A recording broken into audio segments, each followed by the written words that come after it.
Howdy friends, we're back at the computer today to discuss the secret sauce of running a successful Etsy shop. I don't know about you, but when I first started my Etsy shop, I thought that everybody that was like making it and doing the thing on Etsy just kind of knew all of this stuff and knew what was working. And as many of you have learned and have expressed to me that you have learned the hard way, is that being an Etsy seller or just having a handmade business anywhere is way more business and less handmade. It tends to be that the people that are the most successful are the people that understand the numbers. So today we're discussing the Etsy stats page, what you need to know about this page, what it gives you, and the things you need to know that it actually doesn't give you that you need to figure out. I hate to tell you, but if you don't understand what you're looking at it longer probably isn't going to help either. So like checking it several times a day, not great. Doesn't get you anywhere except for more frustrated. Sort of like how I was recently having car trouble and I just kept looking under the hood thinking that maybe magically I would figure out what was wrong, but I didn't have any idea what I was looking at. This can actually tell us a lot of things that are pretty crucial to the success of our business, like if your shop is actually growing or not, what kinds of new products to add, what your current customers' behavior is like. And it's just my luck that I would make a video and Etsy changes how things look, just like I did an entire walkthrough step-by-step of how to make a listing from start to finish. And I think while I was filming it, they dropped the new streamlined listing page, so hopefully they don't do that again. But all of this is current as of filming this video in February 2024. When you click on the stats page, this is the first thing you're going to see. You're probably pretty familiar with this page, even if you don't know exactly where the numbers are coming from, but we'll get into that. That's the point. That's why we're here. There is a lot that we can get from just this top section. The most important, in my opinion, being the conversion rate, but let's start from the beginning. So up here, you can change what time period you want to look at for your shop. If you're at the beginning of the month, it's probably not going to give you much at all, because like right now it's the 8th of February. If I do this month, it's not going to show me much. So you want to go at least the last 30 days to see an accurate picture, but the longer time period, the better.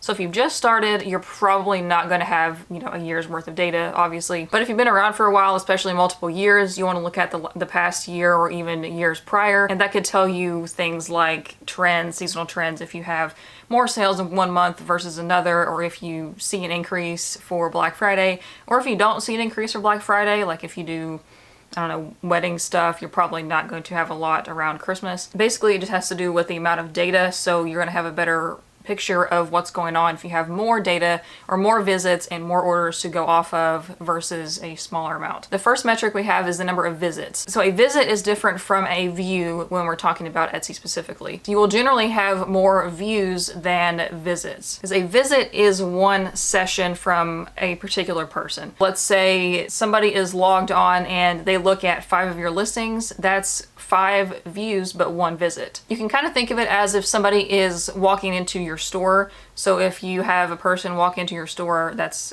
1 visitor, but they may look at 100 things. Then the number of orders is pretty straightforward, just the number of orders that you had for that given time period. Then the conversion rate is just the number of orders divided by the number of views. So of those views, what percentage of them actually place an order. And you're not going to get a good picture of the conversion rate if you're looking at too short of a time period, because if you have, 5 orders in a day randomly and you normally don't get many, you're going to have a pretty high conversion rate, and that's not really going to be accurate to the overall picture of your shop. And then the last one up at the top is the revenue. So this is your, let me double check so I don't tell you incorrect. The revenue that it shows here is not what's going to be your revenue that's on taxes per se. So the revenue here is just the amount that people paid for products. It does not include shipping or taxes, but it does subtract any discounts or coupon codes. So this is just what customers paid for the actual product and nothing else, which I think that is a more accurate picture than including all of the revenue from taxes and shipping and everything, because you're just looking at products here. And that is also before any fees or your Etsy ads or anything like that. It's literally just what customers paid for a product. That's it. That's just what's on the surface here, so let's dig a little bit deeper and figure out what these mean for your shop. So the most important thing here is the conversion rate. The quote-unquote industry standard for e-commerce or any online sales of any kind is about 1%. So if you have more than that, that's great. It's basically unheard of to be in like double digits. If you're around 1%, maybe like 1 to 3%, you're pretty good. And that's a percentage, so that means if 100 people visit your shop, then 1 may make a purchase. So let's say that you have a low conversion rate, under 1% or so, but you have quite a few visits, like tens of thousands or even a few thousand. In most cases, a low conversion rate can be fixed. So you're over the hurdle of getting people to look at your items, but there's something that's stopping them from actually making the purchase. Most of the time, it's either you don't have enough pictures of the item for them to go off of, or maybe the pictures aren't the best quality, or they may have questions about the item that you don't answer in the pictures or in the listing, or sometimes the shipping cost is too high, or it's inaccurate, or maybe the shipping is going to take a long time. So then on the opposite side of that, let's say you have not very many visits, but a higher conversion rate, like 5%, which is honestly unrealistic if you have a lot of visits. So that number, if you're just starting out and just made a few sales, your conversion rate might look a little high at first. I wouldn't go by that for much until you get to like at least the 6 month to a year mark and see how it goes from there. But like if you just open your shop, I see this all the time with brand new shops that come to me for reviews. They're like, I've made 5 sales and like 4 of them were from my family. Those are a 100% conversion rate because the person clicked and bought something from you. And since Etsy is now more algorithm based and goes based on, like the recommendations go based on what customers are into or what their behavior is. So if you have family members or friends that buy your products but wouldn't normally be interested or buy your products on Etsy, like similar things from somebody else, that's going to kind of throw a wrench in things for a little bit. I'm not saying that's going to tank your shop, absolutely not, but that's why you can't go based off of conversion rate alone for figuring out if your shop is going to do well or not. Just because, okay, you sold to a few people, you have a high conversion rate, why is anybody else buying? It's because you inflated it yourself. So if that was the case, bringing more customers is not necessarily going to bring more sales. Because if you have a lot of sales, you already have a high conversion rate, like 2% or something, then bringing more customers is typically going to bring more sales. So maybe factor out those friends and family sales and figure out your own conversion rate. So if you sold to one person that you didn't know that just happened to find you on Etsy, then divide that by the number of visits and see what the conversion rate actually is. Because if your conversion rate is low, bringing more visits isn't going to help. So you need to fix those issues up front before you start trying to market or do your own ads on social media or like promote it other places. So figure out what's getting in the way between somebody looking at and buying your listing. And it may just take looking at your shop from an outside perspective. You could ask somebody to look at your shop and give you like their feedback as a customer, but just take yourself out of the equation and go to your Etsy shop, view it as a customer and say, okay, if I was interested in buying this item, would I buy it? What questions would I have, and what would I need to know to feel confident in making this purchase? So now to the first metric that they don't give, but I think you need to know, is your average order value. And again, just like everything else, this is more accurate the more sales that you've had. And one pro tip, as they say, beyond a certain point, you want to start tracking your orders, your sales, and all this data yourself, because anything could happen. And I also don't trust some of these metrics, as we'll get into a little bit later, because there are a lot of things that they don't tell you that you would want to know, like how many of each item sold each month. It's hard to get a clear picture of all of that without clicking on each individual item, and your shop could get hacked. Etsy could nuke it for no reason. Just want to be more safe than sorry, okay? I do this now with Airtable, but I have done it with Google Sheets in the past. So this is okay for now to look at these metrics, but if you're taking it seriously, it's a good idea to have things separate and keep your own paper trail, if you will, even though it's not actual paper. So your average order value is your revenue, yeah. Your average order value or average order amount, however you want to call it, is your revenue for a certain period divided by the number of orders that you've had. Pretty straightforward. So for this time period here, my average order value, I'm just going to round to 9,400 divided by 283. That is an average order value of $33.21 or 22 cents.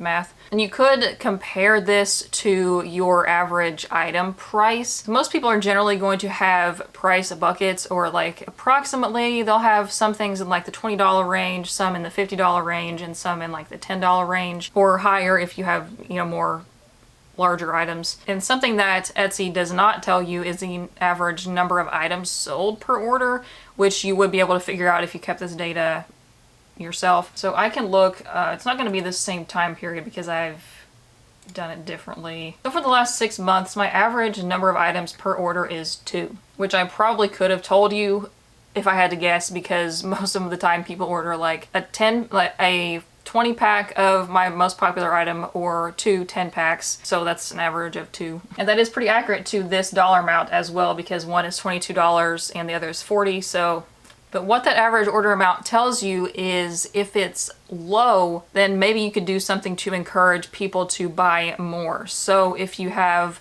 smaller items, you could do a bundle listing where, like, say if you have stickers, I have ordered stickers this way before on Etsy. They have a bunch of individual stickers and I would like 5 or 10 of them. A lot of sellers that I've noticed will have a listing that's like pick any 5 or pick any 10 and it's a discount. Or they won't have a separate listing, but they will have a coupon code and have that in a picture in each of their listings that says if you buy 5 stickers, then you get 10% off. If you buy 10, you get 20% off or something like that. Encourage people to buy more, and also costs you less because you are paying for shipping one time for those 10 stickers versus for each one. In my opinion, the way it works out, if you do a bundle listing, that's even better, because let's say you sell 10 individual stickers, that's $2 in just the listing fee for that, those orders. The 20 cents times 10 is $2. Yeah, math. But if you only have one listing for 10 stickers, the customer can still get what they want, but you only pay that 20 cents one time. And that's going to make up for free shipping and a mailer and everything by itself. And someone asked me recently if the free shipping over 35 thing counts really anymore, and honestly, I don't think it does. I leave it on anyways because I think sometimes it helps to push people over that, like ordering a second thing or not ordering at all. From what I've seen, it's about 50-50 as far as people that add things to get free shipping or just pay for shipping if it's under the 35. And if your items are smaller, like stickers or pins, you might want to lower it a little bit, but this is how you can figure out if it's going to be worth it for you to do that. And you can experiment with this and figure out if it changes your average order value. Put your free shipping threshold just a little higher than your average order value. So in my case, logically it would work out that I would get more orders on 35 and up.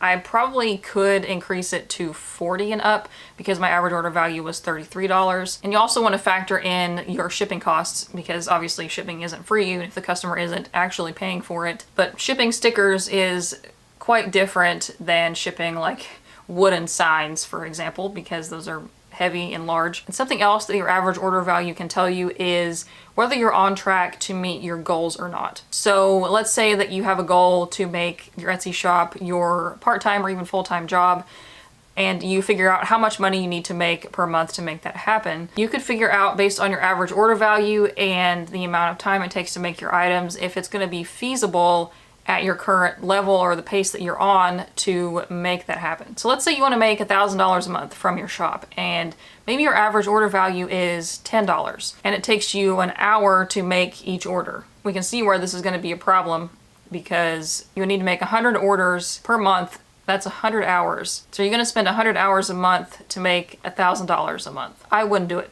But if that is the case, you can use this other information that we have to increase your average order value, or even figure out how to make items faster or have things that take less time so that you can make more profit per hour. But keep in mind that the revenue here is not profit. It's not money in your pocket. It's going to be before Etsy fees and shipping costs and packaging and your material costs. So make sure you account for that in your calculations if you're trying to figure out if you're going to be able to make this your job or not. And I will actually break down in my spreadsheet of the orders that I've gotten on Etsy and Shopify per order how much profit I make on each order. So how much the materials cost, how much time went into making the products, and my labor rate, and then the profit for each individual order. Okay, that took a while for us to go through that. Let's kind of speed run this next few sections here. So this section, how shoppers found you, is a little bit convoluted and the categories aren't exactly the clearest, but let's go over it anyways. So there are two columns: the traffic that Etsy supposedly brought and what you supposedly brought. Why I say this is convoluted, or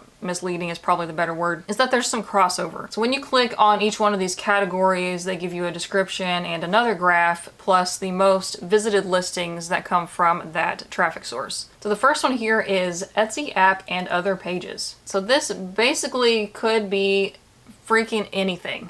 So if you show up on somebody's recommended feed, or the homepage of the app, or the website, which I assume from this language here on the top, if they visit an item that they had previously favorited, and I assume if they search on the app as well. And the next one is the Etsy search, and it does not specifically say if this is from the app or the desktop site. Let's say that you had a potential customer that knew your shop name, either from you telling them or maybe from a recommendation from a friend, and they type it in the search instead of typing in your URL or clicking on a link.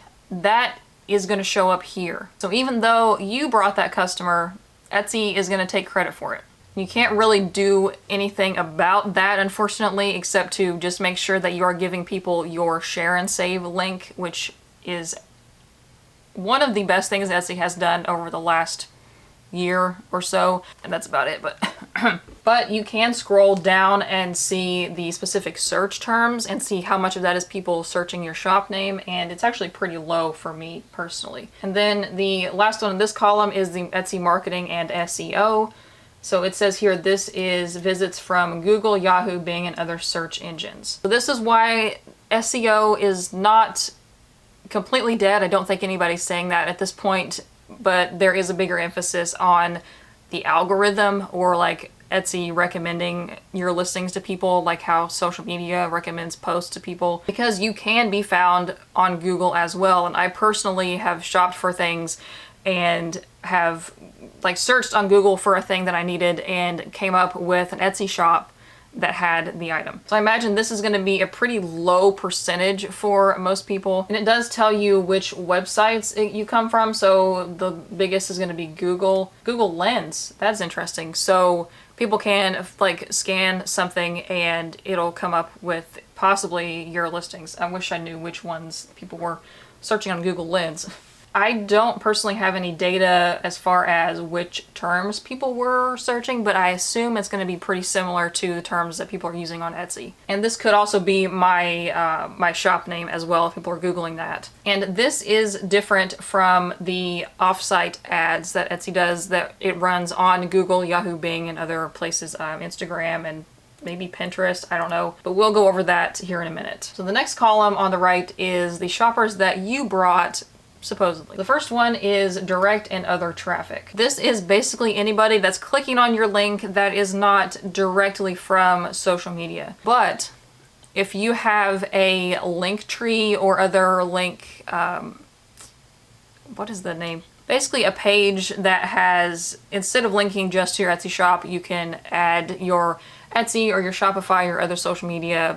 The link tree is the most common one. I am experimenting with link pop and seeing how that goes. I don't have anything wrong with link tree, just link pop integrates with Shopify, so I'm trying that out. But anyways, but why I say that is if somebody clicks on your shop from one of those pages, it counts it as coming from Linktree or whatever the website is, and not the social media, because you got there from the link tree, not from Instagram or TikTok. If you do link directly to your Etsy shop and your TikTok or Instagram or wherever their bio, then it'll show up in a different category. The vast majority of mine are from a link tree, and I don't know where some of these other ones are from.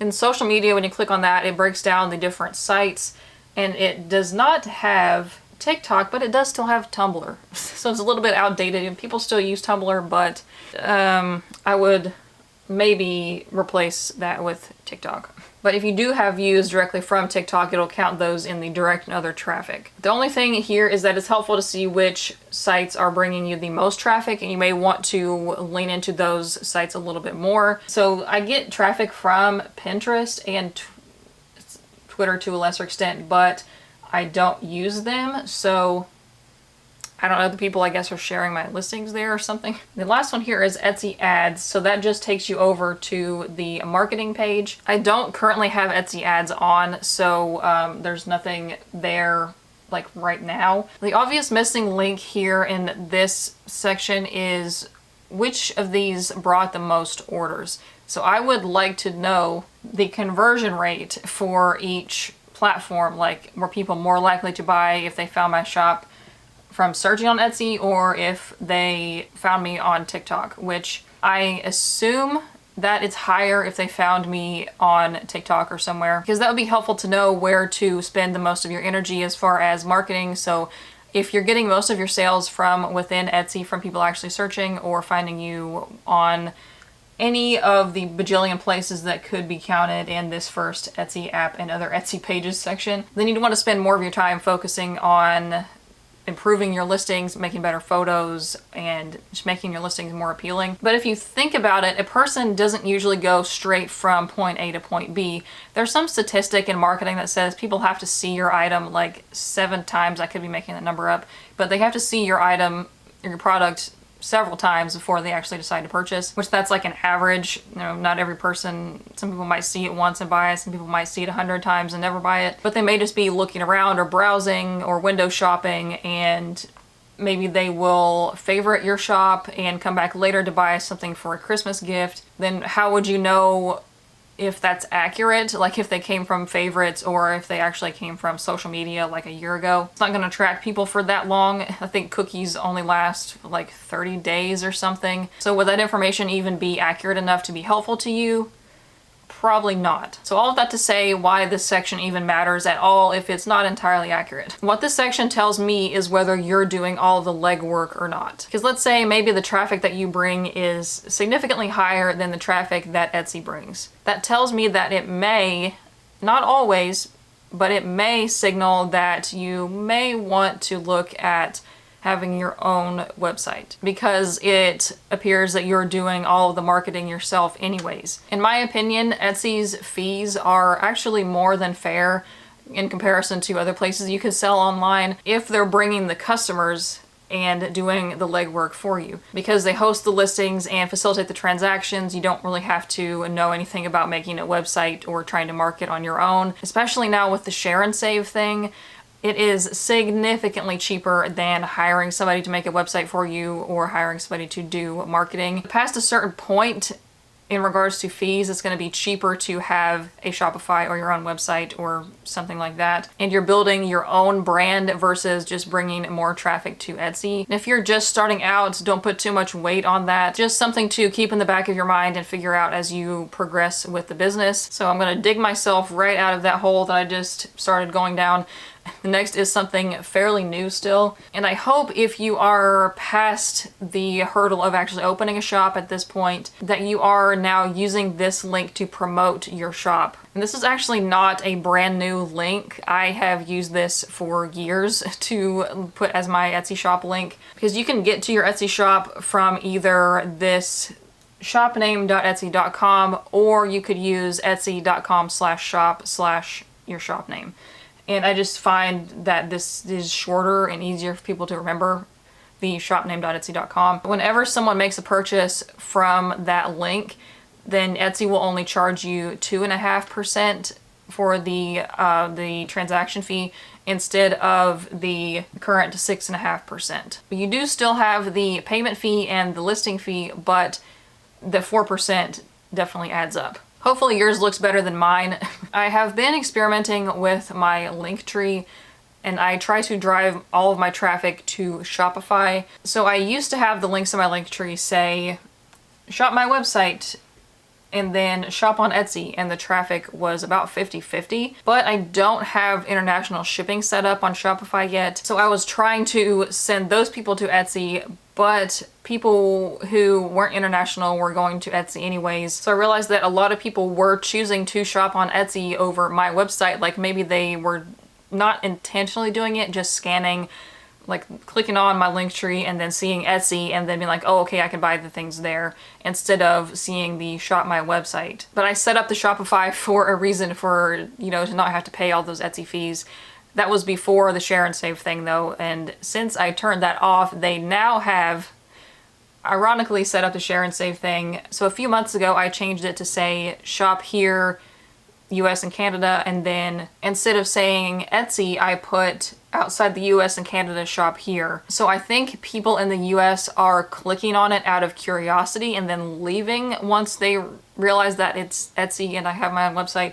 So I have no way of knowing if those people actually go back to my website or not.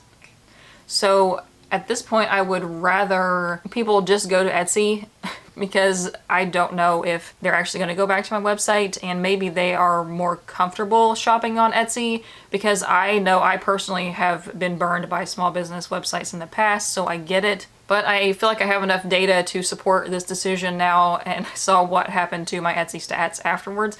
So I guess I'll just eat the fees for now.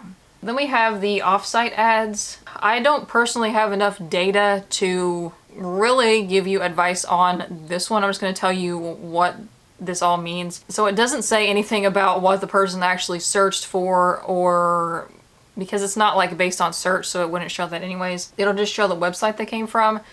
But I wouldn't entirely ignore this page either. So if you don't know what offsite ads are, or just to straighten out what it actually means. So if you have made less than $10,000 in sales over the past 12 months, the fee for offsite ads is 15%, but you can opt out. What offsite ads is Etsy will promote your listings on websites like Google, Instagram, Facebook, Pinterest, and Bing, and they pay the upfront cost, and you only pay a portion of the sale if that customer actually makes a purchase. So if they click on your listing but don't buy it, then you don't have to pay, which is different than the regular Etsy ads that are just within Etsy. So if somebody clicks on it, you pay whatever the click rate is for that search term. So that 15% fee is very likely going to be, well, assuredly going to be lower than what you would pay up front to advertise on these websites for your listings. Then if you make more than $10,000 over the last 12 months, the fee is 12% instead of 15%, but you cannot opt out. So if you're at that point of making over $10,000 in a year, then Etsy is pretty confident that you are actually going to be making sales from this, so it is worth the investment to them. What you want to keep an eye on in this section is what you're actually paying. So personally, in the entirety of 2023, I had 8 orders that came from offsite ads that made a little over $200 in sales and only cost me $25. So that's not exactly a catastrophic amount. I was able to manage with that loss just fine. I actually don't know of anybody who does make a significant portion of sales from offsite ads. If you do, let us know. Just from the information that I have, I don't know if there's specifically a way to improve sales from this, or if you would even want to because of the pretty high fee. Just from what I understand and the information that I have, the only way to really improve your sales from this is going to be to have good photos, because most of these ads that I have seen when I'm browsing the internet are just the item. Like, it rarely will say the title of the item. So if your thumbnail photos or your main photo of the listing is pretty good, then you have a higher chance of, you know, making a sale. And obviously having things that people want, which, how do you know what people they're going to be shown to? I don't know. Whether you're past the $10,000 threshold or not, I really hope that your profit margins are high enough to where you can afford to pay 12 to 15% on occasion. I'm not saying every listing, because that's not going to happen. You're not going to get every single sale from this offsite ads. There's just no way. But that's so you could be able to run a sale or have to refund somebody on occasion and not go in the hole if something like that happens. So a big thing in marketing beyond us small fish here in the little Etsy world is your customer acquisition cost. Don't ask me how to figure that out because I don't pay for advertising beyond like the Etsy fees, but most medium-sized to large businesses are going to know what their customer acquisition cost is. And I'm sure you're familiar with the show Shark Tank, and I have seen, not every single time, but most times, they're going to ask the person what their customer acquisition cost is, and if they don't know, they get clowned, okay? So it's pretty important for a business. But to me, as an amateur, and hearing the numbers that are given on things like Shark Tank for bigger businesses, $25 to acquire 8 new customers. So that's what? $3 per customer. I think that's pretty good acquisition cost. So I am not upset about this in the slightest. It can be frustrating when you see that fee come out of your payment account, but it's not the end of the world, I promise. Because that is 1 or 8 in my case, new customers that could then become repeat customers. I do have quite a few repeat customers. I just sent out an order last week to somebody for their 6th order with me over the past 2 years, so I think it's worth it. Okay, moving on from that, this is the section that I don't hear much about. I don't believe I have ever seen an Etsy Guru talk about this page, maybe because it's still in beta or maybe because they don't want to share their numbers. I am not going to share my keywords, but so if you go over to marketing, we're leaving the stats page now, marketing, and then search analytics. So you want to know how your listings are doing in search. This is where you want to look. Stop searching your own listings, stop searching your own shop on the Etsy search page, and look here. Why I say quit searching yourself, because it is not going to be accurate. It's all complete. It's too far gone to give you an accurate representation. There is too much customization. Even if you go in incognito mode, or if you open a new browser, or if you use a VPN, it's tied to your device, and you're like, just too much. There's no way to get an accurate picture of how your listings are going to show up in the search, except for this, or websites like eRank that supposedly show similar information to this, but it's not even that important anymore. So like where your listings rank, it's a whole, like there's so many videos still giving inaccurate or not up-to-date information about that specifically. Etsy is way more algorithm based now, and like recommendations, like I said earlier, sort of like social media. So this is basically where you want to do your keyword research. So this is going to tell you exactly what people are searching to find your product specifically, what brought them to your shop in a search. So right away, there are a couple flaws. At the very top here, it says analytics includes data from the Buy on Etsy app. For now, this is iOS only, but we'll add Android soon. And it has said that for a couple years, so I am not holding my breath that it's going to change, but that is still a significant portion of customers. The majority, over 50%, don't have the numbers in front of me, but over 50% are on mobile. Of Etsy customers overall are on mobile versus the desktop site. So this includes data from the desktop site and from the Buy on Etsy app for Apple. It just doesn't have Android, so screw us, I guess. This does give an average order value. This number is pretty similar to the average order value for this time period from the stats page, but the way it says it, it leads me to believe that this is only the average order value of the orders that come from search. So I'm not sure, but it is pretty like within cents of the one that I calculated myself. So if you've been around for a while, like several months to years, then you're gonna have better data on this. If you've just opened up your shop, it's going to be a while before you get enough information here to really go off of. My shop has been open for 8 years now. So what I mean by using this to do keyword research, that could mean improving the existing keywords on your listings, or it could be figuring out new products to add. Because ideally you wouldn't want to add new products if you aren't sure if those keywords perform on Etsy. Most people don't do it that way though. They do it kind of backwards and create a product and hope that they can make it sell, or a mixture of both. Try new things. But how this information specifically versus going to somewhere like those keyword websites like eRank, which is the one that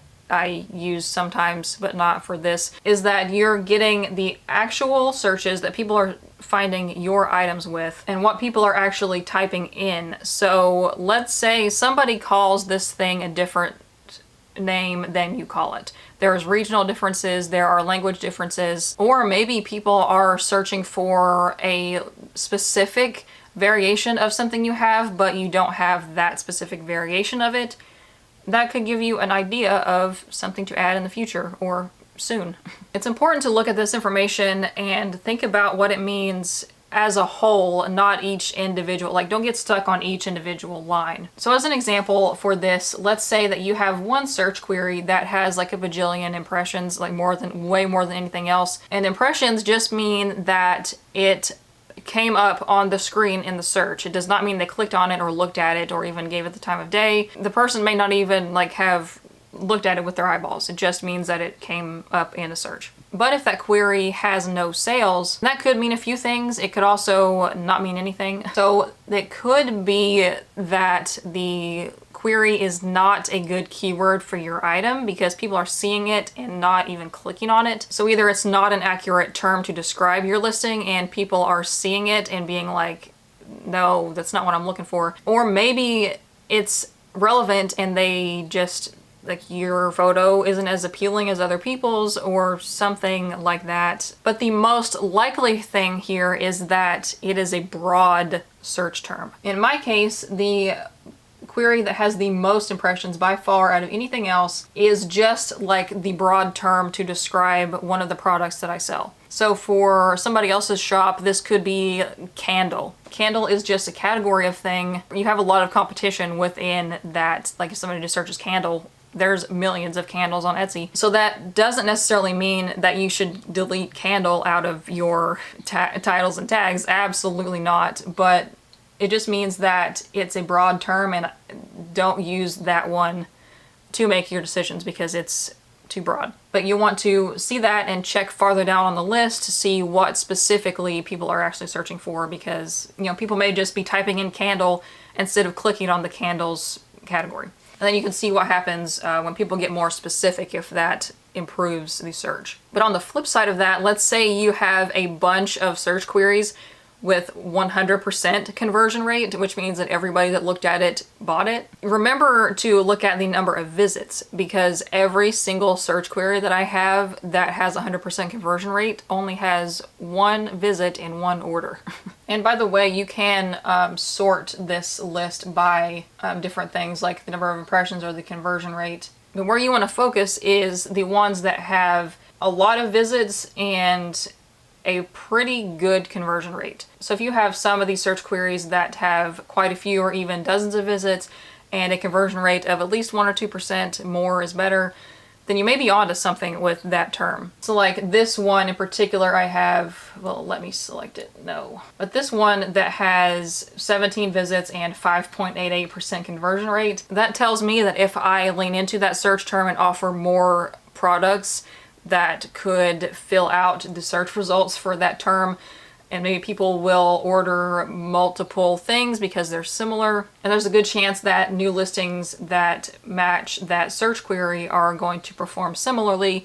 And indeed they do for this particular search term. The products that I have with this that match this sell out frequently, and I will get comments and questions asking for more or when I'm going to restock. Unfortunately, this is a seasonal type of thing and I can't always get the material because it's only available during certain times of the year. And this gives me data behind those customer requests because sometimes just because people are asking for it doesn't mean that they are actually going to buy it, but in this case it does. One more thing to look for on this list, I cannot believe that there are 1,400 pages of this. I am not going to go through all of those. I have been bored, but not that bored. I might get through like 15 pages of this, but it's just unrealistic. Anyways, so pay a little attention, not all of the attention, just a little, on the terms that people are searching for that you don't offer a product for. Because this is actual physical proof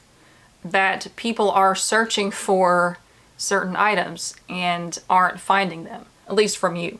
So in my case, people will be searching for the items that I sell, maybe different colors or different designs or themes than I already have, or maybe something that's similar to your niche but you don't have specifically that could be often found with your items. For example, if you have notepads, maybe your items sometimes come up when people are looking for things like pens or sticky notes. Or if you have candles, maybe your items can come up if somebody's looking for wax melts. But like I was saying earlier, keep this as big picture as possible. So what I would not do in this case, because you will go broke if you try to do this, is go through every single item, all 1,400 freaking pages of this, and make an item to match every single one of them. Don't do that. But if one day you find yourself, or even today, you're like, what the heck do I add next? Like, I need to add more listings, but like, what do I do? So take a look through the list and find common themes, or maybe the most frequent things that people are searching for. So you could have like the same item or the same keyword, just phrased differently, like have it forwards and backwards. You'll see the same ones show up over and over. Okay, one last thing for this. I noticed that in this list, my shop name came up as one of the search terms. Remember, I mentioned earlier that if you are bringing customers and they're searching your shop name, Etsy gets credit for bringing those customers in that stats page. But this is something that I discovered early on and actually helped when people were trying to search my shop. So I always suggest that you take one of your tags and make that your shop name. And from my evidence of my shop name is multiple words put together. It does not matter if you put it with the letters spaced out or if you put it all as one, like in your URL, because my shop name actually won't fit in the tags if I space it out. So I just put it as the URL, because sometimes when you search for somebody's shop name, it will come up in the search like, oh, did you mean shop name XYZ? But sometimes maybe somebody doesn't know your full shop name, or maybe they spell it wrong. So if they spell it wrong, it won't come up in the shops when you search, but it may come up if you have it as one of your tags, because it doesn't care how something is spelled, if it's a little bit off, if it's like a keyword. Or sometimes there are a lot of shops that start with the same several letters, like designs by so-and-so or custom so-and-so, and you may get buried in something like that if your shop is kind of one of those situations. So having your shop name as a tag sort of tells Etsy that people may be searching for that thing. So you're basically creating your own keyword. So now we have a better understanding of how the Etsy stats work, and now it feels a little bit more like you're a mechanic instead of just staring at your car and scratching your chin like, what's wrong with this thing? So you can make some informed decisions about your shop and new listings or different things that you could be doing. Leave your questions in the comments, and don't forget to subscribe if you haven't already, and I will see you in the next one. Goodbye.